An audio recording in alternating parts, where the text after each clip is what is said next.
মুশারফ মন্ডল নামে কাউকে আসামি করছেন? জি মুশারফ মন্ডল? জি হ্যাঁ, সেও কি হামলাতে ছিল? ও ছিল না আমরা স্বাদিষ্ট হ্যাঁ, আমরা হয়তো বুঝতে পারে বললাম সবাইকে আসামি আপনি করেছেন? সহায়া তাহলে আপনি কি দেখে করছেন স্বাক্ষর? কিন্তু তো কোনো ইগর করে দিতেন নান্দিস দেখেন নেই তো মুশারফ তাকে যে আসামি করলেন খা?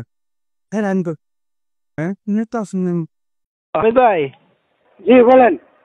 ভাই শুনো, তুমি যে মামলাটা দিছো, হ্যালো, হ্যাঁ ক ভাই ক। হ্যাঁ তুমি যে মামলাটা দিছো, ঠিক আছে, হ্যাঁ, এই যে আসামিগুলো যে দিছো, এইগুলা কি ঘটনা কি সত্য ছিল? আমি এই মামলা করি নাই, কথাটা বুঝছো? আচ্ছা আমি তুমি, এই মামলা হ্যাঁ এটা যে কোনো একটা কারসাজি হয়েছে, আমি এই মামলার আসামি দিই না। আমি একজন একটু মালিক সাহেবের কথা বলতেছি, তোর আমি পরে রিং দিতেছি। হ্যাঁ, পরে রিং দিই। আচ্ছা ওকে ফাইন, তাইলে শুনো, তাইলে